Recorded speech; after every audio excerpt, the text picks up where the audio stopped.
Sorry ഇടയ്ക്ക് ഒരു call വന്നു. നമ്മൾ ചെയ്യണമെന്ന് വെച്ചാൽ നമ്മൾ മീൻസ് ഞാൻ ചെയ്യാൻ ചൂടെന്ന് വെച്ചാൽ അങ്ങനെ കയറി നോക്കും. എന്നിട്ട് രാവിലെ മാർക്കറ്റ് ഓപ്പൺ ആവുന്ന ടൈമില്ല, അത് ഓപ്പൺ ആവണതിൻ്റെ ഒരു അരമണിക്കൂർ 1 മണിക്കൂർ മുന്നേ നമ്മൾ കയറിയിട്ട്, അല്ലെങ്കിൽ തലേന്ന് മാർക്കറ്റ് ക്ലോസ് ചെയ്യുന്ന സമയത്ത് നമ്മൾ കയറിയിട്ട്, ക്ലോസിംഗ് ഒക്കെ കഴിഞ്ഞ് എല്ലാ സെറ്റിലിംഗ് ഒക്കെ കഴിഞ്ഞ് ഇരിക്കുന്ന സമയത്ത് കയറിയിട്ട് നമ്മൾ നോക്കുക എത്രയാണ് നമ്മുടെ അതിന് നമ്മൾ മേടിച്ച വിലയും ഇപ്പോഴത്തെ റേറ്റ് നോക്കുക. ഇപ്പോഴത്തെ റേറ്റ് ഒരു ബിലോ 6% ഒക്കെ ആണെങ്കിൽ, 7% ഒക്കെ ആണെങ്കിൽ ജസ്റ്റ് ഒരു 7, ഞാൻ എൻ്റെ ഒരു കണക്ക് 7 അല്ലെങ്കിൽ 6, 7 ആ റേഞ്ചിൽ. 6 ആയാലും കുഴപ്പമൊന്നുമില്ല. 6 ഇട്ടിട്ട് നമുക്കൊരു പെർസെൻറ്റേജ് കാൽക്കുലേറ്റ് ചെയ്തിട്ട് 6% പ്രോഫിറ്റ് വരണ പോലെ, പ്രോഫിറ്റ് കിട്ടണം. അത് നമ്മൾ ഇട്ട പൈസയിൽ നിന്ന് 6% നമുക്ക് കിട്ടണം. അങ്ങനെ ആക്കിയിട്ട് നമ്മൾ സെല്ലിട്ടേക്കാം. ഇട്ടുവെച്ച് കഴിഞ്ഞാൽ രാവിലെ ഭാഗ്യത്തിന് ചിലപ്പോൾ ആ ഇതിൽ വരികയാണെങ്കിൽ ഓട്ടോമാറ്റിക് സെല്ലാവും, നമ്മൾ ഫണ്ട് തിരിച്ചു വരികയും ചെയ്യും. നമുക്ക് പിന്നെ അടുത്ത ഗെയിമിലേക്ക് ഇറങ്ങാം, അടുത്ത ഷെയർ നോക്കാം. അല്ലെങ്കിൽ എൻ്റെ ഒരു പരിപാടി എന്താ വെച്ചാൽ, ഞാൻ ഒരു വട്ടം മേടിക്കുന്ന ഷെയർ, ഇപ്പോൾ ഒരു ഷെയർ ഒരു 5000 എണ്ണം മേടിച്ചു ശരി, ഞാൻ വിൽക്കുകയാണെങ്കിൽ ഒറ്റയടിക്ക് എല്ലാം കൂടി വിൽക്കില്ല, മനസ്സിലായോ? ഞാൻ വിൽക്കുമ്പോൾ എന്ന് വെച്ച് കഴിഞ്ഞാൽ ഒരു മിനിമം ഒരു ഷെയറെങ്കിലും ഞാൻ അവിടെ ബാക്കി വെക്കും. അതെന്തിനാന്ന് വെച്ചാൽ എൻ്റെ പോർട്ട്ഫോളിയോയിൽ ഒരു ഗുഡ് വില്ല് അല്ലെങ്കിൽ ഒരു നമുക്ക് എപ്പോഴും കാണാൻ വേണ്ടിയിട്ട് ഒരു ഓർമ്മ എന്നൊക്കെ പറയില്ല, നമ്മൾ അതിന് വേണ്ടിയിട്ട്. ചിലപ്പോൾ ഞാൻ ഫ്യൂച്ചറിൽ ചിലപ്പോൾ ആ ഇതിൽ തന്നെ ഞാൻ വീണ്ടും ഇൻവെസ്റ്റ് ചെയ്യാൻ ചാൻസ് ഉണ്ട്. ചിലപ്പോൾ ഡൗൺ ആയി നിൽക്കുന്നത് കാണുമ്പോൾ നമുക്ക് ഇൻവെസ്റ്റ് ചെയ്യാം. കാരണം നമ്മൾ എന്തായാലും പ്രോഫിറ്റ് ആയിട്ടാണ് ആ ഷെയർ വിറ്റിട്ടുള്ളത്. അപ്പോൾ നമുക്ക് അറിയുന്ന ഒരു ഫെമിലിയർ ആയിട്ടുള്ളൊരു ഷെയറും കൂടി ആയിരിക്കും. അപ്പം അതുകൊണ്ട് അതെല്ലാവരും ശ്രദ്ധിക്കുക. അപ്പോൾ അത്രയ്ക്കുണ്ടല്ലോ ഇതിലെന്ന് വെച്ച് കഴിഞ്ഞാൽ മെയിനായിട്ട് ശ്രദ്ധിക്കേണ്ടത്, നമ്മൾ ഇൻവെസ്റ്റ് ചെയ്യാൻ പോണ എമൗണ്ടിൻ്റെ 4 ഭാഗം മാത്രം നമ്മൾ സ്റ്റാർട്ടിങ് ക്യാപിറ്റൽ പോലെ ഇൻവെസ്റ്റ് ചെയ്യുക. ബാക്കി നമ്മൾ അവിടെ റിസർവ് ചെയ്ത് വെക്കുക. ആ റിസർവ് ചെയ്ത് വെക്കുന്നത് എന്തിനാന്ന് വെച്ച് കഴിഞ്ഞാൽ, ബോറടിക്കണ്ടെങ്കിൽ ഞാൻ അടുത്ത വീഡിയോയിലേക്ക് ആക്കാം. പക്ഷേ ഇത് ലൈവ് അല്ലല്ലോ, അതുകൊണ്ട് ഞാൻ അങ്ങോട്ട് പറയാം. ഓക്കെ, ബോറടിക്കണമെങ്കിൽ സ്കിപ്പ് ചെയ്തിട്ട് കുറച്ച് നേരം കഴിഞ്ഞിട്ട് കണ്ടാൽ മതി. ഓക്കെ, ഞാൻ കുറേ കാലങ്ങളായിട്ട് വിചാരിക്കുന്നതാണ് ഇതിനെക്കുറിച്ചിട്ടൊരു വീഡിയോ എടുക്കണം. പക്ഷെ ഇന്നിപ്പോൾ അതിനൊരു സമയം കിട്ടിയത്, അപ്പോൾ അതുകൊണ്ട് എടുത്തു നോക്കും. അപ്പോൾ പറഞ്ഞതെന്താ വെച്ചാൽ,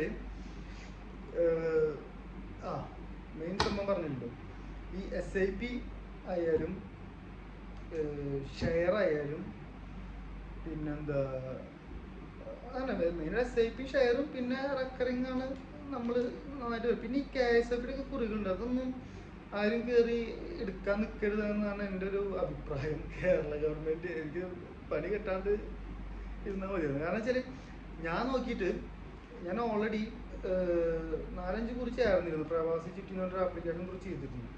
പക്ഷെ അതിലൊന്നും നമുക്ക് പ്രോഫിറ്റ് വരുന്നില്ല. കാരണം വെച്ചാൽ ഇവരുടെ പെർസെൻറ്റേജ് കഴിഞ്ഞിട്ട് ഞാൻ എല്ലാം ഫുൾ എക്സൽ അടിച്ച് നോക്കി, പ്രോഫിറ്റ് നോക്കുമ്പോൾ നമുക്ക് വലിയ പ്രോഫിറ്റ് ഒന്നും ഇല്ല.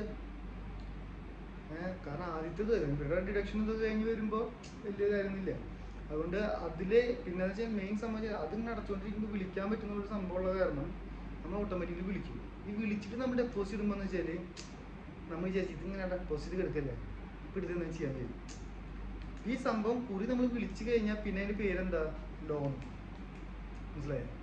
അപ്പോൾ കുറി അടച്ചുകൊണ്ടിരിക്കുമ്പോൾ ഇൻവെസ്റ്റ്മെൻറ്റ്, പക്ഷെ അത് വിളിച്ചു കഴിഞ്ഞാൽ പിന്നെ അതിൻ്റെ പേര് ലോണെന്നായി, മനസ്സിലായില്ലേ? അപ്പോൾ ആ ഒരു സംഭവം എപ്പോഴും നമ്മൾ മൈൻഡിൽ വയ്ക്കുക. പിന്നെ എപ്പോഴും എൻ്റെ ഒരു ഇതിലെന്ന് വെച്ചാൽ ഇൻവെസ്റ്റ് ചെയ്യാൻ വേണ്ടി ഇറങ്ങണ ഓരോ സഹോദരന്മാരും സഹോദരിമാരും അങ്ങനെ പറഞ്ഞൂടാ. ഇനിയിപ്പോൾ അതിനേക്കാളും വലിയ ആൾക്കാരുണ്ടെങ്കിൽ ആരായാലും കുഴപ്പമില്ല. നമ്മൾ പറയണത് കേൾക്കണമെങ്കിൽ നമ്മളെക്കാളും ചെറിയ ആൾക്കാരായിരിക്കും എന്തായാലും കേൾക്കാൻ പോകുന്നത്. അതുകൊണ്ട് ഞാൻ സഹോദരന്മാരും സഹോദരിമാരും എന്നൊക്കെ പറഞ്ഞു. അപ്പോൾ ആരായാലും അവരെപ്പോഴും ശ്രദ്ധിക്കേണ്ട ഒരു കേസ് എന്ന് വെച്ചാൽ, ഫസ്റ്റ് ലൈഫിൽ ഇൻവെസ്റ്റ് ചെയ്യാൻ സ്റ്റാർട്ട് ചെയ്യുമ്പോൾ ഫസ്റ്റ് ചെയ്യേണ്ട സംഭവമാണ് ഒരു നല്ലൊരു ഹൈബ്രിഡ് ഹെൽത്ത് ഇൻഷുറൻസ്. അത് മസ്റ്റായിട്ട് എടുത്തേക്കണം. അത് എനിക്ക് റെക്കമെൻഡ് ചെയ്യാനുള്ളത് ഒരുപാടുണ്ട്. പക്ഷെ ഞാൻ നിവാബൂപ്പ, സ്റ്റാർ, പിന്നെ അങ്ങനെ കുറേ ഉണ്ട്. നിവാബൂപ്പ കുറച്ചുകൂടി കമ്പാരിറ്റീവ്ലി ബെറ്റർ എന്നാണ് എൻ്റെ ഒരു നിഗമനം. അപ്പം അത് മസ്റ്റായിട്ട് എല്ലാവരും എടുത്തേക്കുക. അത് ഇൻസ്റ്റാൾമെൻറ്റ് കിട്ടും, ഇയർലി ഒന്നും അടയ്ക്കണ്ടാവും, മന്ത്ലി ആയിട്ട് അടയ്ക്കാൻ പറ്റുന്ന ഓപ്ഷൻസൊക്കെ ഉണ്ട്. അപ്പോൾ അതിനെക്കുറിച്ചൊക്കെ പോളിസി വെബ്സൈറ്റിലൊക്കെ കയറിയിട്ട് അത് മസ്റ്റായിട്ട് എല്ലാവരും ചെയ്തിരിക്കേണ്ട ഒരു കാര്യം. അത് കഴിഞ്ഞിട്ട് സെക്കൻഡാണ് നമുക്ക് എമർജൻസി ഫണ്ട്. അതായത് നമുക്ക് എത്രയാണ് സാലറി, ഇപ്പോൾ 100 രൂപ സാലറി ആണെങ്കിൽ 6 600 രൂപ. 1 ലക്ഷം ആണെങ്കിൽ അതായത് ഒരു മിനിമം ഒരു 6 മാസം സാലറി എങ്കിലും നമ്മൾ ഡെറ്റ് ഫണ്ട് മീൻസ് എന്താ പറയുക, ഏത് സമയത്ത് ഓടിപ്പോയി എടുക്കാൻ പറ്റുന്ന രീതിയിൽ സെൽഫിൽ വയ്ക്കാനല്ല ഞാൻ ഉദ്ദേശിക്കുന്നത്, മനസ്സിലായോ? വല്ല FD നമുക്ക് എപ്പോഴും പൊട്ടിക്കാം, അതിൻ്റെ ചെറിയതല്ലോ. അല്ലെങ്കിൽ അതേമാതിരി എന്തെങ്കിലും അക്കൗണ്ടിലോ അല്ലെങ്കിൽ സേഫ് ആയിട്ടുള്ള ഒരുപാട് സംഭവങ്ങളുണ്ട്. ഗോൾഡ് കുഴപ്പമില്ല. ഗോൾഡിൽ നമ്മൾ ഇപ്പോൾ ഗോൾഡ് ഇപ്പം മറ്റേ ഗോൾഡ് ഉണ്ടല്ലോ, എന്താ പറയുക, ഡിജിറ്റൽ ഗോൾഡുകളുണ്ട്. അപ്പം അങ്ങനത്തെയൊക്കെ ആണെങ്കിലും ഗോൾഡ് ഇപ്പോൾ എൻ്റെ ഒരു കൺസെപ്റ്റ് ഇതുവരെ ഡൗൺ ആയിട്ടില്ല. നമുക്ക് ഏത് സമയത്ത് ഓടിപ്പോയാലും ഇപ്പോൾ എമർജൻസി കേസ് വന്നു കഴിഞ്ഞാൽ നമുക്ക് സെല് ചെയ്ത് കഴിഞ്ഞാൽ നമുക്ക് അർഹിക്കുന്ന ഒരു പൈസ അത് കിട്ടുന്നുണ്ട്. വലിയ കയറ്റം കയറുന്ന നിങ്ങൾക്ക് അറിയാം, പക്ഷെ എന്നാലും നമ്മൾ അതൊന്നും പറയുന്നില്ല. നമുക്കൊരു എമർജൻസി ഫണ്ട് പോലെ വെക്കാൻ പറ്റിയൊരു സെറ്റപ്പാണ്. അത് കഴിഞ്ഞ് കഴിഞ്ഞാൽ അത് ഈ 6 മാസം കൊണ്ട് മിനിമം കേട്ടോ. അത് ഓരോ ആൾക്കാരുടെയും ഇത് വെച്ചിട്ട് കൂടണം. അത് സാലറി ഞാൻ പറഞ്ഞത് ഒന്നല്ലെങ്കിൽ സാലറി, അതല്ലെങ്കിൽ നമ്മുടെ 6 മാസത്തെ എക്സ്പെൻസ് ഉണ്ടാവുമല്ലോ, ആ എക്സ്പെൻസിൻ്റെ ഒരു 8 ടൈമോ 9 ടൈമോ എക്സ്പെൻസ് എത്ര ഒരു മന്ത് വരുന്ന വെച്ചാൽ അതിൻ്റെ ആവറേജ് എടുത്തിട്ട് ഇതിൻ്റെ 10 ഇതാ ഒരു 1 ഇയർ പിടിച്ചോ. കാരണം എന്തെങ്കിലും കേസിൽ നമുക്ക് ഇപ്പോൾ ജോലിയില്ല അങ്ങനത്തെ എന്തെങ്കിലും ഇപ്പോൾ എനിക്ക് വന്നൊരു സംഭവം എന്താ വെച്ചാൽ, ഞാനിവിടെ ജോലി ചെയ്തുകൊണ്ട് നന്നായിട്ട് ട്രേഡിംഗ് ഒക്കെ നടത്തി നല്ല ഉഷാറായിട്ട് പോയിരുന്ന സമയത്താണ് കൊറോണ വന്നത്. നാട്ടിൽ പോയി ലോക്കായി, ഫുള്ള് ഫണ്ടും ഷെയറിലാണ്. ഫണ്ട് ഒരു രൂപ എടുക്കാൻ പറ്റില്ല. എനിക്കാണെങ്കിൽ മാരേജ്, വീട് പണി, അങ്ങനത്തെ കുറച്ച് പരിപാടിയൊക്കെ ആയിട്ട് ഫുള്ള് ഫണ്ട് എടുക്കണം, വേറെ ഓപ്ഷൻ ഇല്ല. ഞാൻ എന്ത് ചെയ്തു, ഷെയറിന് വലിച്ചു. ഷെയറിന് വലിക്കുമ്പോൾ എന്താ വെച്ചാൽ നമുക്ക് അത്രയും ദിവസം, അതായത് ലോസ് എന്ന് പറയാൻ പറ്റില്ല, കാരണം ഞാൻ ഏകദേശം 5 കൊല്ലത്തോളം കളിച്ചിട്ടുള്ള പ്രോഫിറ്റാണ്. അതുകൊണ്ട് ലോസ് എന്ന് പറയാൻ പറ്റില്ല. പക്ഷെ എന്നാലും നമ്മൾ എക്സ്പെക്ട് ചെയ്ത ഒരു ലോസ് ഇല്ലാണ്ടാവും. ചിലപ്പോൾ ചിലവർക്ക് 1 ലോസ് വരും ക്രിട്ടിക്കൽ സിറ്റുവേഷൻ വന്നു കഴിഞ്ഞാൽ. അപ്പോൾ ഷെയറിലും SIP-യിലൊക്കെ ഇടണമെന്ന് വെച്ചാൽ നമുക്ക് ആവശ്യമില്ലാത്തൊരു ഫണ്ട്, അതായത് ഒരു എപ്പോഴെങ്കിലൊക്കെ നമുക്ക് ആവശ്യം വരുമ്പോൾ എടുക്കാന്ന് വെച്ചിട്ടൊരു 10 കൊല്ലം അല്ലെങ്കിൽ 5 കൊല്ലം കഴിഞ്ഞിട്ടൊക്കെ എടുക്കാമെന്നൊരു പ്ലാനിലുള്ളത് മാത്രം ഇടുക. ഷെയറിൽ ഇടുമ്പോൾ എന്ന് വെച്ച് കഴിഞ്ഞാൽ എല്ലാവരും ഡെയിലി ട്രേഡിംഗ് ഒക്കെ ഉണ്ട്. പക്ഷെ എൻ്റെ ഒരു അഭിപ്രായം എന്ന് വെച്ച് കഴിഞ്ഞാൽ കുറച്ച് ലോങ് ടൈമിലേക്ക് ഇടുകയാണ് സേഫ്. അതായത് പുതിയ ആൾക്കാർ കിടക്കും. ഇതിൽ ജീനിയസ് ആയിട്ടുള്ള ആൾക്കാരുടെ കാര്യം ഞാൻ ഇവിടെ പറയണില്ല, അവർക്ക് കാണും വേണ്ട, കാരണം കണ്ടാൽ തെറി വിളിച്ച് ഓടിക്കുന്നു. കാരണം എന്ന് വെച്ച് കഴിഞ്ഞാൽ ജീനിയസ് ആയിട്ടുള്ള ആൾക്കാരൊക്കെ ഇന്ന് ഇട്ട് നാളെ പൈസ എടുക്കുന്ന ആൾക്കാരാണ്. പക്ഷെ നമ്മൾ അങ്ങനെ കളിക്കാൻ പോയി കഴിഞ്ഞാൽ ചിലപ്പോൾ ഇന്ന് ഇട്ടിട്ട് ഇൻട്രാഡേ ഒക്കെ ഉണ്ട്. ഇൻട്രാഡേ ഒക്കെ എടുത്ത് കഴിഞ്ഞാൽ NRIs പറ്റില്ല, അല്ല നാട്ടിലുള്ളവർക്കൊക്കെ ഇൻട്രാഡേ എടുത്ത് കഴിഞ്ഞാൽ ഇപ്പോൾ 10 ലക്ഷത്തിൻ്റെ ഇതാണെങ്കിൽ നമുക്ക് എന്താ പറയുക, 1 ലക്ഷത്തിൻ്റെ ആണെങ്കിൽ 10 ലക്ഷത്തിൻ്റെ ഷെയർ മേടിക്കുക, അങ്ങനെ കുറച്ച് സംഭവം ഉണ്ട്. അപ്പോൾ അത് ലോസും അതേമാതിരി തന്നെ കുറച്ച് ബുദ്ധിമുട്ടാണ്.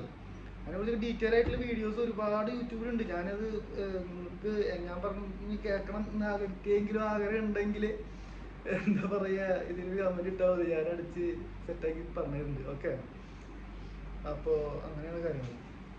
അപ്പോൾ ഇനി കൂടുതലായിട്ട് ഇതിനെ കുറിച്ചിട്ടൊന്നും പറയാനില്ല എന്ന് വിശ്വസിക്കുന്നത്.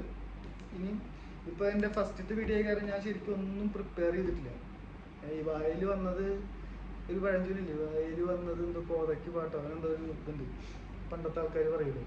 ആ ഒരു ഫോമിൽ ഒന്ന്, കാരണം ഇത് ഞാൻ എൻ്റെ അടുത്ത് ഒരുപാട് ആൾക്കാർ ഇപ്പോൾ എൻ്റെ ഓഫീസിലായാലും അതേമാതിരി തന്നെ ഇവിടെ ഫ്രണ്ട്സ് ആയാലും ഇന്ന് നമ്മുടെ ഒരു സെയിൽസിലുള്ളൊരു ലേഡി വിളിച്ചിട്ട് ഇങ്ങനെ എൻ്റെ ചോദിക്കുന്നത്. കാരണം ഞാൻ സംഭവം ശരി കുറച്ച് ട്രെയിനിങ്ങിലൊക്കെ ഫ്രഷ് ആയിട്ട് വരുന്നവർക്കൊക്കെ പറഞ്ഞു കൊടുക്കും. എനിക്ക് അങ്ങനത്തെ ഒരു ഇതുണ്ട് വെച്ചാൽ നമുക്ക് എന്തെങ്കിലും ഇതുണ്ടെങ്കിൽ നമുക്ക്, ഞാൻ വേറെ ഇപ്പോൾ പൈസ അപ്പം എൻ്റെ അടുത്ത് തന്നെ കുറേ ആൾക്കാർ പറഞ്ഞു, നീ എന്തിനും ഇങ്ങനെ പറഞ്ഞു, നീ ഒരു യൂട്യൂബ് വീഡിയോ എടുത്തിട്ട് അയച്ചോളൂ, അപ്പം നിനക്കെന്തെങ്കിലും മീൻസ് മെച്ചുണ്ടാവില്ലേ?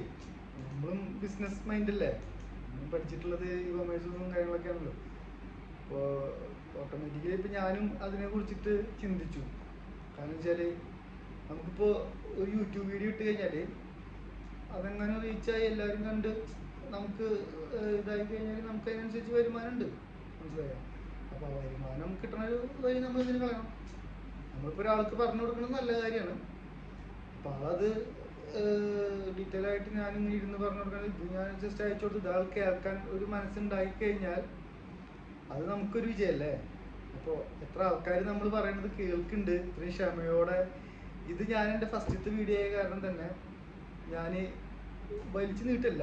സംഭവം വെച്ചാൽ നമുക്ക് പറയാനുള്ളതൊക്കെ ഓപ്പണായിട്ട് പറയണം.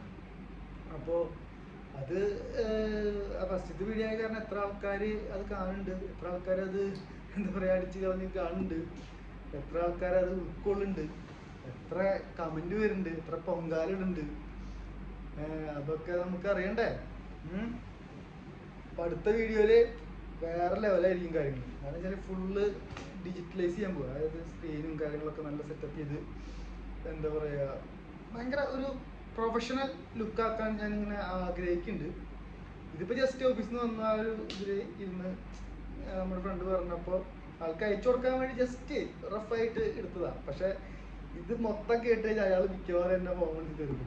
ഞാൻ നമ്മൾ ആദ്യമായിട്ടൊരു വീഡിയോ ഇല്ല, അപ്പോൾ ഒരു കുറച്ചൊക്കെ നമ്മൾക്കും നമ്മളതിനും മനസ്സിലാവണമല്ലോ ആൾക്കാർക്ക്. അപ്പോൾ അതിന് വേണ്ടിയിട്ട് കുറച്ച് ഒന്ന് വലിച്ചു നീട്ടി പറഞ്ഞതാണ്. ഓക്കെ, അപ്പോൾ see you next video. Okay, by.